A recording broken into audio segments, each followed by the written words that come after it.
Bismillahirrahmanirrahim warahmatullahi wabarakatuh. Alhamdulillah salatu wassalamu rasulillah ala alihi wa ashabihi wa wala wala haula wala quwata illa billah thumma ma ba'd. Mada nastafidu min kisah ra'yihi lil agnam. Apa yang bisa kita ambil dari kisah Nabi sallallahu alaihi wasallam menggembalakan kambing? Ya, pertama nakif awalan ma'a qadiyati ra'yihi lil ghanam. Hadhihi allati ajma'a 'alaiha al-anbiya. Menggembala kambing itu seluruh para nabi menggembalakan kambing. Ajma'a 'alaiha al-anbiya. Ma min nabiyyin illa wara'al ghanam. Tidaklah seorang nabi melainkan dia pernah menggembalakan kambing. Limada ittafaqa haula'il anbiya jami'an 'ala ra'yil ghanam. Nah, kenapa nih para nabi semuanya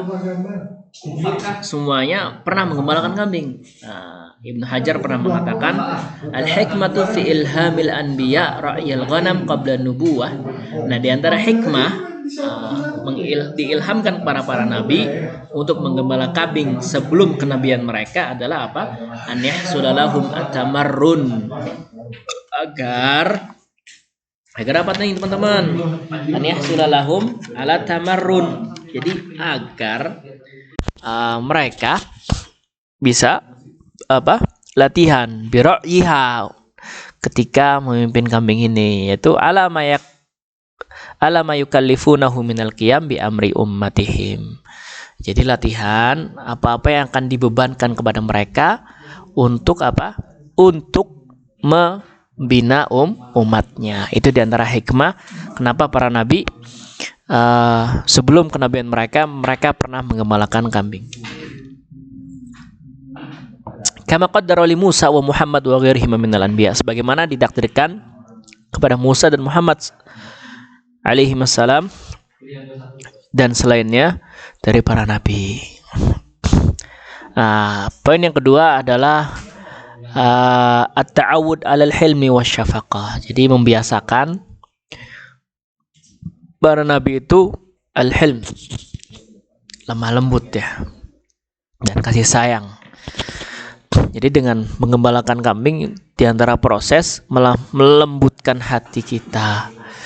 Ya, namanya binatang pasti kan nggak bisa dibilangin ya. Bing, pinggir, awas, nggak mungkin. Nah, disitulah kesabaran akan hadir kan.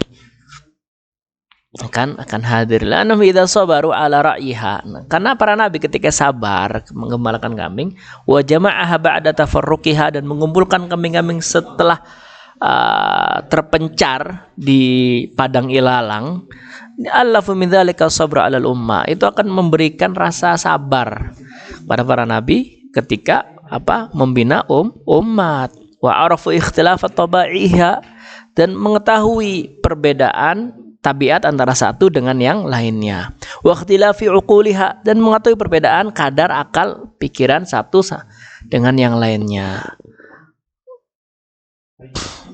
Itu diantara hikmahnya. Hikmah yang kedua. Hikmah yang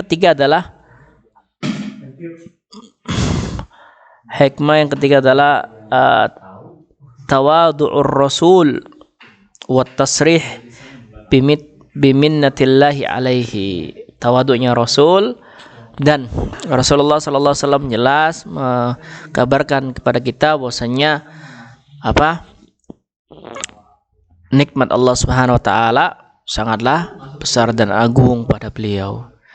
Ketika kapan? Haitsu dzakara bidayata hayatihi, ketika menceritakan awal permulaan kehidupannya ketika masa kecil.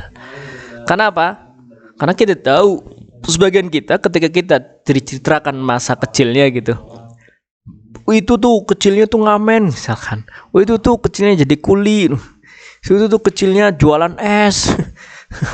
Es batu gitu. Laku nggak laku tetap habis. Ya. Untuk hal demikian Rasulullah nggak malu ya. Kecil menggembala kambing pun beliau menceritakan dengan lisannya. Ini menunjukkan bahwasanya ketawaduan beliau sallallahu alaihi wasallam. Dan teman-teman semua yang semoga Allah Subhanahu wa taala muliakan, masa kecil tentu banyak di ingatan kita sebuah masa-masa yang indah ya. Kayak Ustadz nih, ini dulu waktu SD dipinta tolong kan sama guru untuk bagaimana memasarkan jualan es guru ustadz waktu itu. Dipinta tuh, udah suruh ngambil sendiri ke rumahnya kan, udah suruh jualin, uangnya dikasih. Nah itu ustadz bersyukur. Dari situ ustadz ngambil hikmah bahwasanya oh iya, semenjak kecil diajarkan bagaimana berniaga, bagaimana memulai pembicaraan dengan orang, bagaimana orang tertarik dengan apa yang kita jual.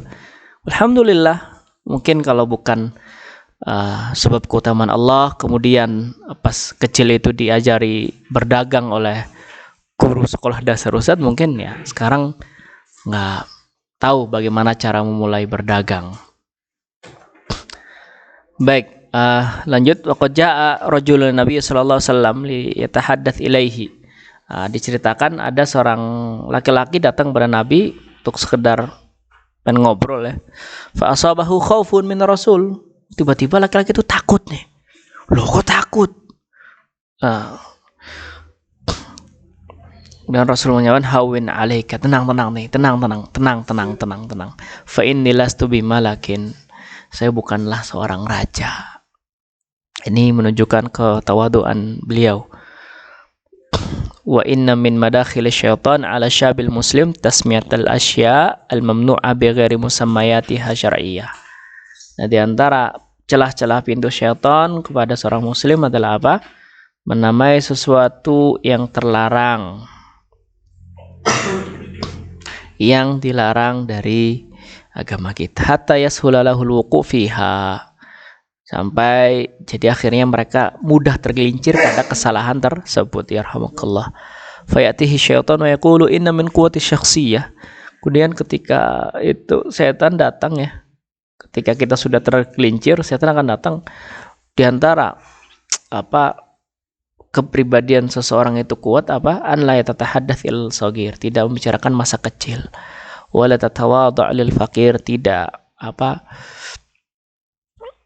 merendahkan, berbaik hati kepada orang-orang fakir. Wala ra'aka nas bi hadhihi sifah la faqad tasyakhsiyataka. Nah, kalau sekiranya manusia melihatmu dengan sifat ini, itu masa kecilnya, la faqad tasyakhsiyataka, maka niscaya engkau akan kehilangan marwah ya, kehilangan karisma ya.